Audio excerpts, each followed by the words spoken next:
Hi everybody, Millstone Pond and possibly the greater Chesterfield area. I wanted to come on today just to give out some information, and I'm going to try to keep this short. So, um, across from Millstone Pond, near the intersection of County Line and 26 Mile Road, my wife and I obtained information directly from Chesterfield, the government office in Chesterfield, that the construction site across from us, where they're building these big cinder block pillars in a line, apparently that is going to be a public storage facility. I don't know what brand, but I know that's what it's going to be. I know there's been speculation about that and other things. So this is positive for sure. We verified it. The other thing that I want to bring to your attention is 26 Mile Road is already a very heavily traveled road. And, when you see commercial sites going up like the storage facility and the medical facility that's closer to Myers on the opposite side of the road, you have to understand that they're going to do road improvements as well. Now, my wife talked to Macomb County because Chesterfield said they don't do the roads. They said that's a county issue. So, when she talked to not Chesterfield, but Macomb County, they told her that the road is going to be improved from Mound, 26 Mile is going to be improved from Mound all the way to Marine City. And the improvement plan is, and some of this may be still in planning phases, it's not active right now. It's going to be like 23 Mile Road. It's going to be 4 to 5 lanes wide, and it's going to have a lot of commercial development on both sides, and I'm sure residential as well. And for right now, in front of Meyer, there is a lane that runs out just as you go through the light at Myers. It narrows down to 2 lanes, or 3, including the turn lane that goes down to Millstone Pond. That lane will be extended. Now, on our side of 26 Mile Road, which would be the north side, we have a drainage ditch, and then we have a sidewalk.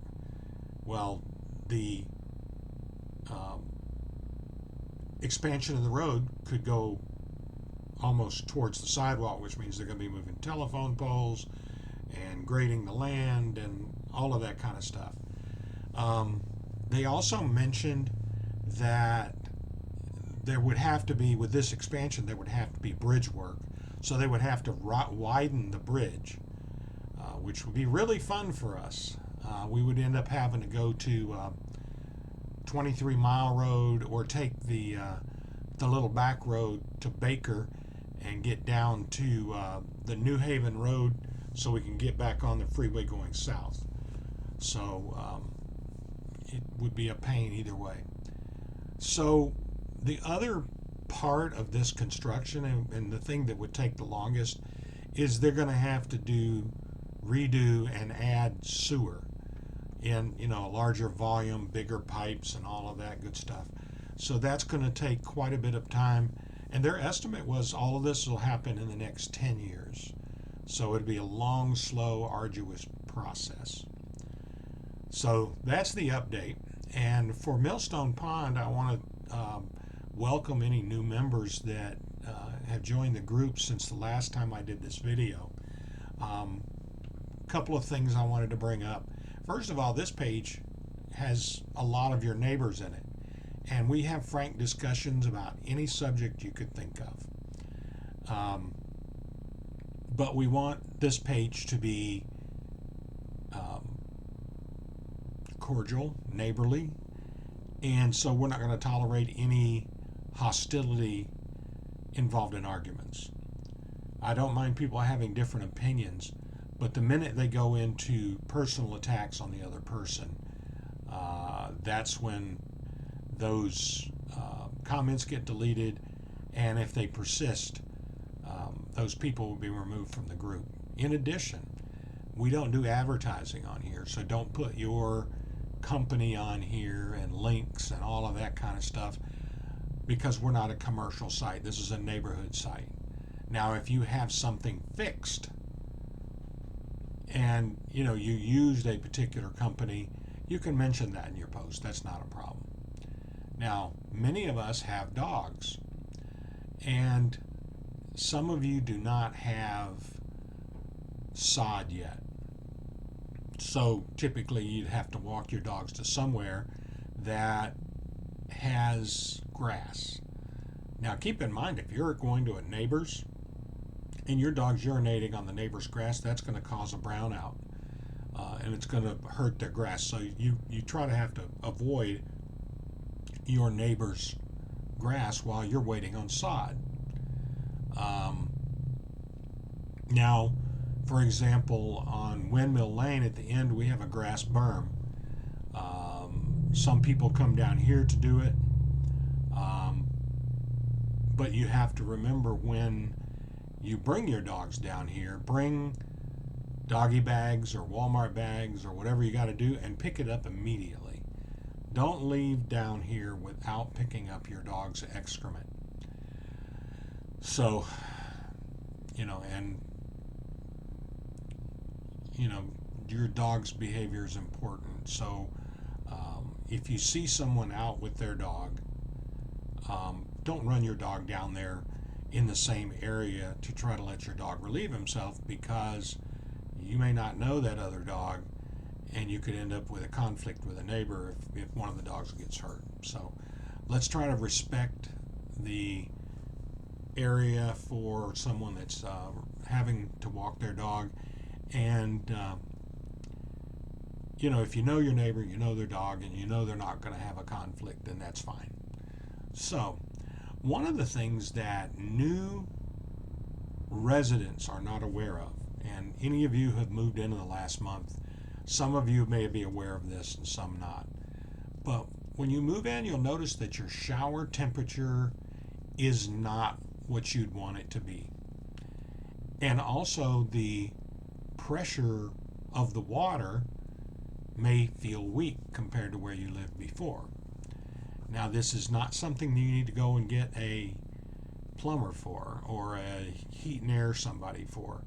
The shower temperature is controlled by that lever knob that goes around in a circle. The fix for that, and you can look this up on Google and there'll be videos, is you take the shower knob off. There's a what do you call it, an Allen wrench screw on the bottom of it, and you slide the knob off, and underneath the knob there's a ring, and the ring has two positions. What you got to do is you got to pull that ring out and shift it to the second position and put it back on. Once you do that, what it does is, if your hot water is at 12 o'clock, but the knob won't go all the way up there, you're not going to get water that's as hot. Well, when you switch the position on the lever, it'll go all the way to the top, allowing you to get more hot water. So, also for new people that have moved in, if they have talked you into moving into a home with no skirting, which I don't recommend, the only time you're really going to have an issue with that is if the temperature gets below freezing. Now, the further it falls, the more problems you're going to have. If you get down into the teens or the single digits, like we did a week or so ago, pipes can start to freeze. And there's different debate going on whether or not you should drip your faucets. Now, if your heat tape is working, your supply lines will not freeze. Now, when it's single digits, I don't know. I haven't been out here long enough to figure out, and talk to people that have had them freeze in single digit temperatures, but we had a lot a few weeks ago. You need to figure out and talk to someone about how to check your heat tape. And as far as the skirting goes, if you moved in without skirting, the only way to get it skirted is to keep asking. Keep asking the office and the people that you've been talking to at the office about, I need to get my home skirted. Now, it's different if you're a renter or an owner. I don't know that renters are going to have as much sway as somebody that's buying their home.